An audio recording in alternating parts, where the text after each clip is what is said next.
মহা অষ্টমীর অনেক অনেক শুভেচ্ছা আমার বন্ধুদের সবাইকে, বড়দেরকে আমার প্রণাম, ছোটদেরকে আমার অনেকটা আদর জানিয়ে নতুন একটা ভিডিও শুরু করলাম। আজ হলো মহা অষ্টমী। তো অষ্টমীর সকালে সকাল সকাল বাসি কাজকর্ম সেরে স্নান সেরে চলে এসেছি ঠাকুর ঘরে। আর ঠাকুরকে সুন্দর করে মালা চন্দন পরিয়ে খুব সুন্দর করে সাজিয়ে গুছিয়ে নিয়েছি। আর এবারে আমি আরতি করব আর ভোগ নিবেদনও করে দিয়েছি।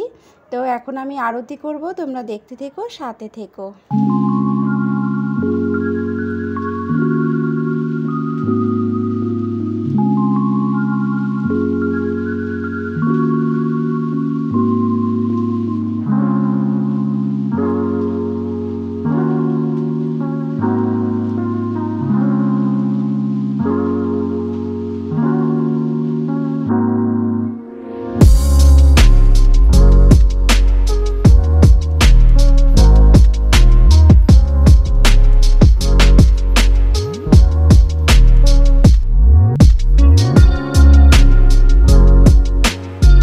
এখন আমি মন্দিরে যাওয়ার জন্য ডালিটা রেডি করে নিচ্ছি। আমার ঠাকুরের আরতি করা হয়ে গেছে, পুজো কমপ্লিট হয়ে গেছে। আর মায়ের জন্য আমি শাড়ি আগেই কিনে রেখেছিলাম, তোমাদেরকে তো দেখিয়েছিলাম।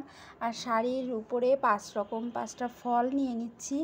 আর এই ফলটা একটু নিখুঁত দেখে নেওয়ার চেষ্টা করেছি। আর পদ্ম ফুল রেখেছি, আলতা, সিঁদুর, 5টা মিষ্টি। তো এই সব কিছু প্রত্যেক বছরই আমি মায়ের ডালিতে নিয়ে যাই, এরকমভাবে প্রত্যেক বছরই সাজিয়ে নিয়ে যাই। তো সাজিয়ে নিলাম, এখন আমি রেডি হয়ে নেব। আর রেডি হয়ে তারপরে হচ্ছে মন্দিরে ডালাটা দিয়ে আসতে যাব। তো বন্ধুরা চলো, আমি অষ্টমীর জন্য যে শাড়িটা কিনে রেখেছিলাম সেই শাড়িটা পরে সোনাজিয়াকে রেডি করিয়ে তারপরে ফিরে আসছি। তোমরা দেখতে থেকো, সাথে থেকো। আমার তো ঠাকুর ঘরের মোটামুটি সম্পূর্ণ কাজ গোছানো হয়ে গেছে। শুভ অষ্টমীর অনেক অনেক শুভেচ্ছা আমার বন্ধুদের সবাইকে। আর একদম রেডি হয়ে গেছি সাজুগুজু করে মন্দিরে যাওয়ার জন্য। মন্দিরে এখন ডালি দিতে যাব। আর তারপরে কখন অঞ্জলি হবে তো আবার অঞ্জলি দেবো, তারপরে আসবো, সেরকমই ইচ্ছা আছে। তোমরা সবাই, আর মাত্র 2 দিন আছে। আজকে তো অষ্টমী, আজকে তো হয়েই গেল নবমী দশমী। খুব এনজয় করো, খুব আনন্দে কাটাও পরিবারের সাথে, ঠিক আছে? আর আমি তো আনন্দ করছি, খুব ঘুরছি সবাই মিলে, দারুণ এনজয় করছি পুজোটা। তোমরাও খুব এনজয় করো। তো এখন আমার ঠাকুর পুজো হয়ে গেছে, ডালিটাও রেডি করে নিয়েছি, আর আমিও রেডি হয়ে গেছি। আর এই যে শাড়িটা পরেছি পিঙ্ক কালারের, আর নীল কালারের ব্লাউজ পরেছি, ঠিক আছে? তো চলো মন্দিরে, আমাদের মন্দিরে সাথে থেকো, দেখতে থেকো। আর এই যে আমার হাজব্যান্ড একদম পুরো রেডি হয়ে গেছে, সোনাজিয়াও সবাই রেডি হয়ে গেছে। আর এখন ঠাকুরের কাছে নমস্কার করে নিচ্ছি। নমস্কার করে নিয়ে ডালি নিয়ে বেরিয়ে পড়ব দুর্গা মায়ের কাছে যাওয়ার জন্য, মন্দিরে যাওয়ার জন্য। তো তোমরা সবাই দেখতে থেকো, সাথে থেকো।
অঞ্জলির অনেক দেরি আছে, কারণ সবে ডালি নিচ্ছে। তো ওই কারণে ভাবছি বাড়ি গিয়ে তারপরে আবার আসবো ওখানে। তো এতক্ষণ মানে এখন সবে ডালি নিচ্ছে, অঞ্জলির অনেক দেরি আছে, তো এই কারণে এখন একটু বাড়িতে যাচ্ছি, পরে আবার আসবো। তো বন্ধুরা বাড়ি এসে ভাবলাম বসে না থেকে সকালে টিফিনটা করে ফেলি। তো এখন 9:30 মতন বেজে গেছে। সোনাঝিয়ার তো একটু সকাল সকাল খিদে পেয়ে যায়, তো ওই কারণে আর স্নান টান করেছে, তো ওই কারণে ওদেরও খিদে পেয়ে যাবে কোনে, তো ভাবলাম করেই ফেলি সকালে টিফিনটা বসে না থেকে। তো ওই কারণে ড্রেসটা চেঞ্জ করে আবার এই যে এখানে ঘুগনি করে নিয়েছি আলু দিয়ে, মটর কালকে রাত্রেই আমি ভিজিয়ে রেখেছিলাম, এখানে ঘুগনি করে নিয়েছি, সবটা তোমাদের সাথে শেয়ার করলাম না। আর এখানে এই যে লুচি ভাজছি, অষ্টমীর সকালে লুচি হবে না তাই কি হয়, তো গরম গরম ফুলকো ফুলকো লুচি ভাজছি আর সাথে আছে ঘুগনি। তো এই হচ্ছে আজকে সকালবেলা মানে টিফিন বা মেনু যাই বলো না কেন, কারণ অষ্টমীর দিন সকালে আমাদের বাড়িতে প্রত্যেক বছরই লুচি হয়, এমনি দিনে হোক আর না হোক অষ্টমীর দিনে হবেই হবে। ঠিক আছে, তো বেশ কিছু লুচি বেলে নিয়েছিলাম আগেই, আর সেগুলো এখন ভেজে নিচ্ছি, আর ভাজতে ভাজতে তার মধ্যে আর যেগুলো মানে বেলতে ছিল বা রয়েছে সেগুলো আবার বেলে নিচ্ছি। তো এক হাত দিয়ে ক্যামেরা করার সময় আর মানে বেলতে পারি না, তো এই কারণে যখন ক্যামেরাটা অফ করছি তখন আর কি বেলছি, একদিকে ভাজছি। তো ওদেরকে ভাবছি খেতে দিয়েই যাব, কারণ অঞ্জলি শুরু হবে 11টা থেকে, তো ওদের তো খিদে পেয়েই যাবে। আর সকাল সকাল যেহেতু স্নান করেছে, স্নান করলে দেখবে বাচ্চা বা বড় সবারই একটু খিদে পেয়ে যায়, আর ওরা তো বাচ্চা, তো ওরা তো আর অঞ্জলি দেবে না, শুধু অঞ্জলি আমিই দেবো, হাজব্যান্ডও খেয়ে নেবে। তো আমি করে রেখে যাব, ওদের মতন ওরা নিয়ে খেয়ে নেবে। আর তারপরে আমি আবার ড্রেস চেঞ্জ করব, আবার যে শাড়িটা পরে ডালি দিতে গেছিলাম সেই শাড়িটাই আবার পরবো, পরে তারপরে আবার যাব। আমি প্রত্যেক বছরই এরকমই করি, যে ডালিটা দিয়ে আসি সকাল সকাল, আর তারপরে যখন আবার অঞ্জলি হয় শুনে আসি যে কখন হবে, তারপরে আবার রেডি হয়ে তারপরে আবার যাই। কারণ অঞ্জলি দিয়ে এসে যদি টিফিন করতে যাই তাহলে সেই দুপুরের খাওয়া মানে টিফিনের খাওয়া এক হয়ে যাবে, মানে সেই 12টা 12:30 বেজে যাবে, কারণ 11টা থেকে মোটামুটি হয় প্রত্যেক বছরই। আর তারপরে বাড়ি এসে করতে করতে টাইম লাগবে, তো এই কারণে আমি ডালিটা দিয়ে এসেই প্রতি বছর হচ্ছে লুচি বা যাই লুচি করি, লুচি ছোলার ডাল বা যাই করি না কেন। তো বন্ধুরা দেখো লুচি এখানে সব ভেজে নিয়েছি, আর ফুলকো ফুলকো লুচি সাথে ঘুগনি একদম পুরো রেডি হয়ে গেছে। ঠিক আছে, তো যাই হোক এখন আমি রেডি হব, আর হাজব্যান্ডকে বললাম তুমি নিয়ে খেয়ে নাও, তো আমি এখন রেডি হয়ে ফিরে আসছি, দেখতে থেকো। তো বন্ধুরা এই যে এখন আবার যাচ্ছি মন্দিরে অঞ্জলি দেওয়ার জন্য, তো চলো তোমরা। সোনাজি আর হাজব্যান্ড কেউ যাবে না, ওদের খাওয়া হয়ে গেছে, ওদেরকে খেতে দিয়ে দিয়েছি, খাচ্ছে, আমি একাই যাবো।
দেবো কি করে, ঘুরে চলে যাবো ফুললি যাতে সবাই।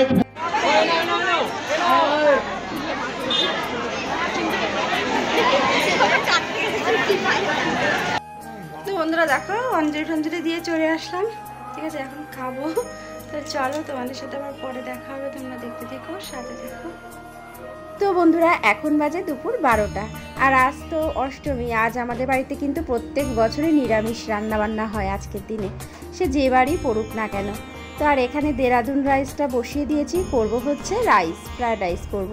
তো এখানে গাজর, বিনস, ক্যাপসিকাম এগুলো কেটে নিয়েছি, কেটে ধুয়ে নিয়েছি, আর ভাজা বসিয়ে দিলাম। আর এখানে আজকে আর অন্য কোনো সবজি দিইনি, আজকে গাজর, ক্যাপসিকাম আর বিনস দিয়েছি, আর ফুলকপি টপি দিইনি আজকে আর। আর এখানে এই যে ভাজা হচ্ছিল, তারপরে ভাজাটা নামিয়ে এখানে আবার চাটনিটা ফোড়ন দিয়ে দিয়েছি, আমসত্ত্ব, তারপরে তোমার কিশমিশ আর টমেটো দিয়ে চাটনিটা করলাম, কারণ ফ্রিজে অনেকটা আমসত্ত্ব ছিল, কিশমিশ তো ছিল, তাই জন্য কিশমিশ আর আমসত্ত্ব দিয়ে করলাম। আর এই চাটনিটা আমার হাজব্যান্ড খেতে খুব ভালোবাসে।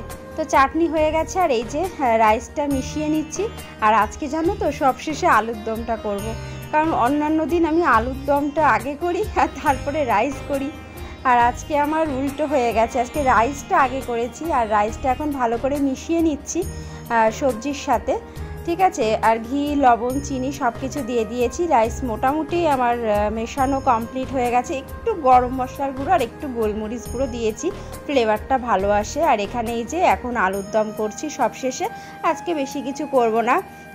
তো আলুর দম, চাটনি আর ফ্রায়েড রাইস, এটাই হলো আজকে দুপুরের মেনু। তো ওই যে মশলার সাথে আলুটা ভালো করে কষিয়ে নিচ্ছি, আর কষানো হয়ে গেলে তারপরে জল দিয়ে দেবো। মোটামুটি সব কিছুই তো হয়ে গেছে, মানে চাটনি আর রাইস হয়ে গেছে, এখন আলুর দমটা হলেই তারপরে হয়ে যায় আর কি আমার রান্না।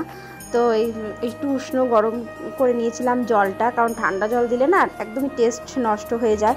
আর আজকে সামনাসামনি একদমই কথা বলতে পারছি না, কারণ চারিদিকে শুধু গান বাজনা মিউজিক হচ্ছে, তো আর কপিরাইটের ভয়তে না আমি মানে সেই সামনাসামনি কথা বলছি না। তো যাই হোক, আলুর দম হয়ে গেছে, আর এই যে দেখো চাটনিটাও নামিয়ে নিয়েছি, রাইসও হয়ে গেছে। তো এখন এই যে আমার মেজো জাদেরকে দেবো, তার জন্য প্লেটে বেড়ে নিয়েছি। আর আমার ছোটো যা তো বাড়িতে নেই, ওরা তো কালিম্পং গেছে, ননদও কালিম্পং গেছে, ছোটো যারা গেছে, মানে দুজন একসাথেই গেছে আর কি। তো ওই কারণে মানে ননদও আসবে না, প্রত্যেক বছর তো বোন আসে, অষ্টমীর দিন আসে, নবমীর দিন যায়, তো এবছর সেটাও আসবে না, কারণ বাড়ি নেই, তো কী করে আসবে। যাই হোক, আমাদের রান্নাবান্না তো মোটামুটি হয়ে গেছে, যাদেরকেও দিয়ে আসলাম, আর এখন আমরাও খেয়ে নেব। তো সোনাজিয়া হাজব্যান্ডকে খেতে দিয়ে দিয়েছি, এখন আমি খাবো। তো বন্ধুরা, কালকে আমার মেজো যা পায়েস রান্না করে দিয়েছিল, তো পায়েসটাও ফ্রিজ থেকে বের করে নিয়েছি, চাটনি, আলুর দম আর একটু শশা কেটে নিয়েছি। তো এটাই হচ্ছে দুপুরের মেনু, এখন খাবো। সোনা, জিয়া, হাজব্যান্ড ওদেরকে তো আগেই দিয়ে দিয়েছি, আর মেজো যাকেও দিয়ে এসেছি। আমি আমার খাবারটা নিয়ে চলে আসলাম ঘরে। আর আজকে জানো তো ঘরে বেগুন ছিল না, আর ফ্রায়েড রাইসের সাথে কিন্তু বেগুন খেতে খুবই ভালো লাগে। তো বেগুন থাকলে একটু বেগুনি আর কি করতাম ফ্রায়েড রাইসের সাথে। তো বেগুন যেহেতু ছিল না, আর হাজব্যান্ডকে মানে কালকে বলার জন্য একদমই খেয়াল ছিল না, তাহলে হাজব্যান্ড নিয়ে আসতো। আর আজকে তো সময়ই পাইনি, সকালবেলা ফুলমালা আনতে আনতেই প্রচুর দেরি হয়ে গেছে, তারপরে আবার মন্দিরে গেছিলাম ওই কারণে। তো যাই হোক বন্ধুরা, খাওয়া দাওয়া করে একটা লম্বা ঘুম দিয়ে নিলাম। হ্যাঁ, সোনা, জিয়া, আমি, হাজব্যান্ড চারজনই, যেহেতু আজকে একটু সকাল সকাল উঠেছি, আর মানে মন্দিরে যাব দেখে, তো এই কারণে বেশ অনেকক্ষণ ঘুমিয়েছিলাম চারজনেই। তারপরে ঘুম থেকে উঠে ঘরদুয়ার গুছিয়ে সন্ধ্যা দিলাম, পুজো করলাম, তারপরে সোনাকে রেডি করে দিলাম। সোনা, জিয়া আমার মেজো দেওরের সাথে ঠাকুর দেখতে গেল। আজকে মেজদা বললো যে ওদেরকে রেডি করে দাও, আমি ঠাকুর দেখাতে নিয়ে যাব, তাই জন্য ওরা গেল মেজদার সাথে ঠাকুর দেখতে। আর আমি এখানে দুধ চা করে নিয়েছি, এখন এই চাটা খাবো বিস্কুট দিয়ে, হাজব্যান্ড আর আমি। আর আজকে সন্ধ্যাবেলা ভেবেছিলাম কি কিছু খাবো না, শুধু চা বিস্কুটই খাবো, কারণ একদম খিদে পাইনি আজকে, খেতে খেতে অনেকটা বেলা হয়ে গেছে। তো ভেবেছিলাম কিছু খাবো না, কিন্তু মেজদা আবার ওদেরকে নিয়ে তো বললামই যে ঠাকুর দেখতে গেছিলো, তো সেই ঠাকুর দেখে আসার সময় আবার ফুচকা নিয়ে এসেছে আমার জন্য, মেজোর জন্য। তো আমারটা উপরে দিয়ে গেছে, আর এখন ফুচকার প্রচণ্ড দাম বেড়ে গেছে, 4টে ফুচকা 10 টাকা। তো যাই হোক, কিছু করার নেই, সময়ের সাথে সাথে সব কিছু তো দামই বাড়ছে। তো যাই হোক, ফুচকা নিয়ে এসছে, তো ভেবেছিলাম সেমন খিদেও পাইনি আজকে, তো ওই কারণে ভেবেছিলাম কিছু খাবো না, শুধু চা বিস্কুটই খাবো। কিন্তু ওই যে মেজদা আবার ফুচকা নিয়ে এসছে, তো এখন ফুচকাগুলো খাবো, তাই জন্য সাজিয়ে নিচ্ছি। আর আজকে হাজব্যান্ড বলেছিল যে চলো ঠাকুর দেখতে যাই, কিন্তু আমি গেলাম না। সোনাজিয়ার আনন্দটাই তো সব থেকে বেশি, তো সোনাজিয়া যখন মেয়েদের সাথে ঘুরেই আসলো, আর আমরা যাবো না। আর এ কটা দিন একভাবে ঠাকুর দেখছি গো, সেই পঞ্চমী থেকে শুরু হয়েছে আমার ঠাকুর দেখা। তো ঠাকুর দেখতে দেখতে আর ভালো লাগছে না, তো আমি ভাবছি আজকের দিনটা একটু রেস্ট থাক, কালকে আবার কলকাতায় যাওয়ার প্ল্যানিং আছে। কারণ রয়েছে ডিজনিল্যান্ড হয়েছে শ্রীভূমিতে, সোনার আবার খুব দেখার ইচ্ছা, সোনাজিয়ার তো পাগল করে দিচ্ছে ওর বাবাকে যে ডিজনিল্যান্ড দেখতে নিয়ে চলো নিয়ে চলো। তো আমাদের পক্ষে তো আর রাত্রে যাওয়া সম্ভব না বাবা সোনাজিয়ারকে নিয়ে, কারণ যা ভিড় হচ্ছে দেখলাম। তো যাই হোক ওই কারণে ভেবেছি সকাল সকালই যাব, তো দেখা যাক কতটা কি হয়। তো এই কারণে ভাবলাম আজকে আর একটু রেস্ট নিই, আজকে আর বেরোবো না, তো তাই জন্য আর গেলাম না ঠাকুর দেখতে। আর তোমাদের সাথে সামনাসামনি কথাও বলতে পারছি না, কারণ চারিদিকে আমাদের অনেকগুলো পুজো হচ্ছে তো এখানে চারপাশে, তো সব মিউজিক বাজছে আর কপিরাইটের ভয়তে না ভয়েসও দিচ্ছি, মানে সামনাসামনি কথা বলছি না, শুধু ভয়েস দিচ্ছি আর কি। তো তাও যখন আর কি মিউজিকটা একটু কম থাকছে, ঘরের জানলা দরজা সব বন্ধ করে তারপরে ব্যাকগ্রাউন্ড মিউজিক দিয়ে এইসব করে এডিটিংগুলো করছি, নাহলে তো আবার অনেক জমে যাবে, তো স্টোরেজ ফুল হয়ে যাবে, ওই কারণে আর কি করছি। তো এই আর কি। তো বন্ধুরা চলো আজকের ভিডিওটা এই পর্যন্ত, দেখা হবে কালকে নতুন ভিডিওর সাথে। আরও একবারও শুভ অষ্টমীর অনেক অনেক শুভেচ্ছা আমার বন্ধুদের সবাইকে। তোমরা খুব আনন্দ করো ওই কটা দিন, খুব এনজয় করে পরিবারের সাথে পুজোটা কাটাও। সবাই ভালো থেকো, টাটা।